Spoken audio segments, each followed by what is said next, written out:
ಕೂಲಿ ಫಿಲಮ್ ಬಂದ್ಬಿಟ್ಟು film average ಅನ್ನೋ ಥರನೇ ಕನ್ಸಿಡರ್ ಮಾಡಬೇಕು. ಯಾಕಂದರೆ ರಜನಿ ಅನ್ನೋ ಒಂದು ಮಾಸ್ಗೋಸ್ಕರ ಬಂದ್ಬಿಟ್ಟು ಫಿಲಮ್ ನೋಡೋಕೋದ್ರೆ ಓಕೆ ಫೈನ್ ಅನ್ಬೋದು.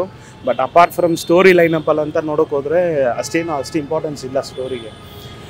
ಮೋರ್ ಓವರ್ ಬಂದ್ಬಿಟ್ಟು BGM ಬಂದ್ಬಿಟ್ಟು ಫಿಲಮ್ನ ಕಾಪಾಡ್ತಾ ಇದೆ. ಆ್ಯಂಡ್ ಆಲ್ಸೋ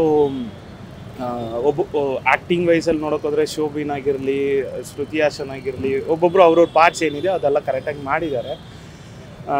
ಬೇರೆ ಏನಕ್ಕೆ ಹೋದರೆ ಆಡಿಯೋ ಲಾಂಚಲ್ಲಿ ಹೇಳಿದ ಇಲ್ಲ ಲೋಕೇಶ್ ಕನಗರಾಜ್ ಹೇಳಿದ ಮನಿ ಈಸ್ ಸೆಕೆಂಡ್ರಿ ಅಂತ ನೋಡೋಕೋದ್ರೆ ಓಕೆ ಫೈನ್. ಬಟ್ 1000 crores ಎಲ್ಲ ಕ್ರಾಸ್ ಆಗೋದು ಡೌಟ್ ಫಿಲಮ್. ಆ್ಯಂಡ್ ಆಡಿಯೋ ಲಾಂಚಲ್ಲಿ ಹೇಳಿದ ಕಲಾನಿಧಿ ಮಾರನ್ ಹೇಳಿದ ಬಂದ್ಬಿಟ್ಟು ಫಿಲಮ್ ಬಂದ್ಬಿಟ್ಟು 1000 crores ಕ್ರಾಸ್ ಆಗುತ್ತೆ, is one and only super star, that is and all fine. But story wise ಹೆಂಗೆ ಲೈನಪ್ ತೊಗೊಂಡು ಯಾರು ಸ್ಟೋರಿನ ಚೇಂಜ್ ಮಾಡಿದೆ ಅಂತ ಗೊತ್ತಾಗಿಲ್ಲ. ಆ್ಯಂಡ್ ಒಬ್ಬೊಬ್ರು ಕ್ಯಾರೆಕ್ಟ್ರ್ ತುಂಬ ಚೆನ್ನಾಗಿದ್ರೂ ಬಟ್ ಸ್ಟೋರಿ ಅಂತ ನೋಡೋಕೋದ್ರೆ ಈ ಸಿನಿಮಾ ಇಂಡಸ್ಟ್ರಿಗೆ ಬಂದ್ಬಿಟ್ಟು ಇದೆಲ್ಲ ಕಾಮನ್ ಆಗಿಬಿಡುತ್ತೆ ಅನಿಸುತ್ತೆ. ಅದಿಲ್ಲದೆ ಉಪೇಂದ್ರ ಅವರನ್ನ ಬಂದ್ಬಿಟ್ಟು ಯೂಸ್ ಮಾಡಿರಬೇಕಾಗಿತ್ತು. ಫಿಲಮ್ ಫುಲ್ ಇರ್ತಾರೆ ಅಂದ್ಕೊಂಡಿದ್ರು ಓಕೆ, ಒಂದು 5 hours 5 minutes max to max 5 minutes ಅಷ್ಟೇ ಇರ್ಬೋದು. ಆ್ಯಂಡ್ ಬೇರೆ ಯಾರಿದ್ದಾರೆ, ಅಮೀರ್ ಖಾನ್ ಅವರು ಏನಿಗೆ ತೊಗೊಂಬಂದ್ರೆ ಅಂತಲೇ ಗೊತ್ತಿಲ್ಲ. ಬಂದರೆ ಸುಮ್ಮನೆ ಅವ್ರು ಶೋ ಆಫ್ಗೆ ಇಲ್ಲ ಪ್ಯಾನ್ ಇಂಡಿಯಾ ಫಿಲಮ್ ಅಂತ ತೋರಿಸೋದಕ್ಕೆ ಏನಾದ್ರು ತೊಗೊಂಬಂದ್ರ ಅಂತ ಗೊತ್ತಿಲ್ಲ.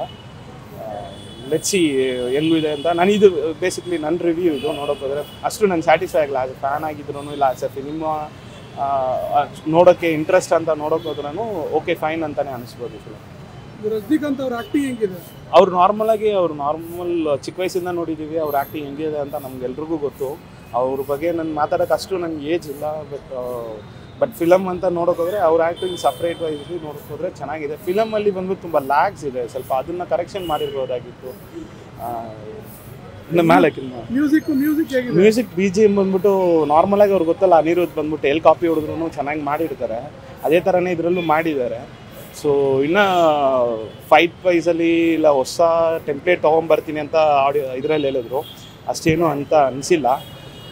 ಬಿಕಾಸ್ ಎಲ್ಲ ಬ್ಯಾಕ್ಗ್ರೌಂಡಲ್ಲೇ ತೊಗೋಬೇಕಂತ ಪೂರ್ತಿ ಫಿಲಮು ಡಾರ್ಕಲ್ಲಿ ತೊಗೋಬೇಕು ಅನ್ನೋ ಕಾನ್ಸೆಪ್ಟ್ ಇಲ್ಲದೆ ಸ್ವಲ್ಪ ಚೇಂಜ್ ಮಾಡಿದ್ದಾರೆ. ಬಟ್ ಇದ್ರೂ ಅದೇ ಏನಂತಾರೆ ಅದೇ ಸಿನಿಮಾ ಥರನೇ ತೊಗೊಂಡಿದ್ದಾರೆ. ವಿಚ್ ಇಸ್ ಕೈದಿ ಥರ ಇಲ್ಲ, ಏನು ಡಾರ್ಕಲ್ಲೇ ತೊಗೋಬೇಕು, ಎಲ್ಲ ಡಾರ್ಕಲ್ಲೇ ಮಾಡಿದ್ರೇ ಲೈಕ್ ಮಾಡ್ತಾರೆ ಏನೋ ಗೊತ್ತಿಲ್ಲ. ಒಂದು ಸೀನ್ಸಲ್ಲಿ ಬಂದ್ಬಿಟ್ಟು ಬೆಳಗ್ಗೆಯಿಂದ ಡೈರೆಕ್ಟಾಗಿ ಬಂದ್ಬಿಟ್ಟು ರಾತ್ರಿ ಆಗಿಬಿಡುತ್ತೆ. ಒಂದು ಲಾಜಿಕ್ ಮಿಸ್ಟೇಕ್ಸ್ ಇದೆ ತುಂಬ.